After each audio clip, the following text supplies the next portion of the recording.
Simple love story sir. ఇందులో star లేదు, వారు లేదు. ఇది చిన్న లవ్ స్టోరీ కదా ఇది. దీన్ని పెద్ద హడావిడిగా పెద్ద రిలీజ్ చేసి దీన్ని ఇంకొక ఆపోజిట్గా రిలీజ్ చేసి అట్లాంటిది ఏం జరగలేదు కదా ఈ సినిమాకి. అందుకంటే పైరసీ ఇస్ పైరసీ. ఆ పోటీల్లో ఎవరన్నా అలా లీక్ చేయాల్సి వచ్చినా కూడా ఇట్స్ ఎ క్రైమ్.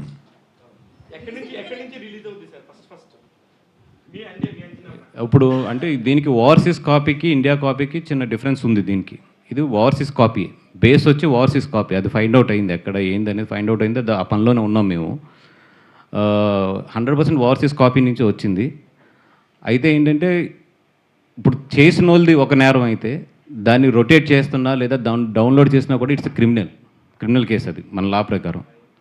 సో చేసిన వాళ్ళు ఒక కైండ్ ఆఫ్ ఇది ఉంటుంది, దాన్ని డౌన్లోడ్ చేసి ఇది చేస్తున్న వాళ్ళు ఇంకొక రకమైన ఇది ఉంటుంది. సో నేను కామన్ ప్రజలందరికీ చెప్పేది ఏంటంటే అది తప్పు, రేపొద్దున మీరు ఇరుక్కుంటారు, ఆ వల్ల చిక్కుకోవద్దు. ఈరోజు టెక్నాలజీ అనేది చాలా పవర్ఫుల్. ఏ ఫోన్లో ఇది ఉన్నా కూడా ఐపీ మీరు ఫార్వర్డ్ చేసినా ఏం చేసినా కూడా ఈజీ టు ట్రేస్. అది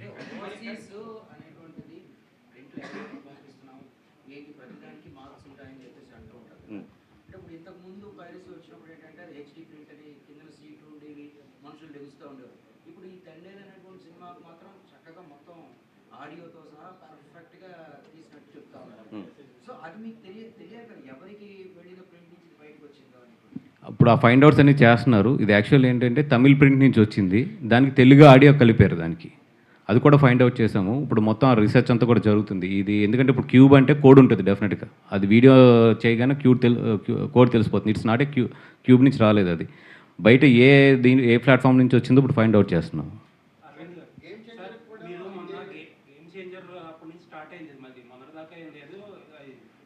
మేజర్గా ప్రాబ్లం ఏంటంటే ఇప్పుడు రామ్ చరణ్ గారు గేమ్ చేంజర్ రిలీజ్ అయినప్పుడు అరవింద్ గారికి పట్టదు, అరవింద్ గారు తండేలకి రిలీజ్ అయినప్పుడు రామ్ చరణ్ రాజు గారికి పట్టదు. ఇండస్ట్రీలో మళ్ళీ మనకి యూనిటీ లేకుండా ఎప్పుడు ఏదైనా ప్రాబ్లం వస్తే ప్రొడ్యూసర్లు కానీ హీరోలు కానీ అప్పటికప్పుడు తంటాలు పడడం, తర్వాత ఆడ సినిమా అయిపోయాక అక్కడితో అయిపోతుంది. ఒక కామన్ ప్లాట్ఫామ్లో అందరూ వచ్చి ఒకరికొకరు హెల్ప్ చేసుకుని చేస్తే ఇంతవరకు రాదు కదా. యాక్చువల్గా అలాగా అనుకునే అప్పుడు ఇక్కడ సెల్ పెట్టామండి, అందరం కలిపే ఆ సెల్ పెట్టాము. ఈ మధ్య ఆ సెల్కి కొద్దిగా సపోర్ట్ తక్కువైంది, ఎందుకంటే పైరసీ పోవడం వల్ల. బట్ నేను మట్టుకు అన్ని సినిమాలకి కన్సిస్టెంట్గా డబ్బు కడుతూనే వచ్చాను ఇక్కడ. కొంతమంది ఏంటి పైరసీ లేదు కదా ఈ డబ్బులు ఇక్కడ కట్టడం ఎందుకులే అని కొంతమంది వదిలేస్తున్నారు. నా రిక్వెస్ట్ ఏంటంటే ఆ సెల్ బలంగా ఉండాలంటే మనం అందరం వస్తుంది అనుకునే డబ్బు పే చేయాలి. ఇందులో పైరసీ వస్తుంది రాబోతుంది అనుకునే పే చేయాలి. అందుకని ఈ సెల్ని ఇంకా స్ట్రాంగ్ చేయాలండి. మీరు అన్న ప్రకారం నేను ఈ సెల్ని స్ట్రాంగ్ చేయాలని అనుకుంటున్నాను.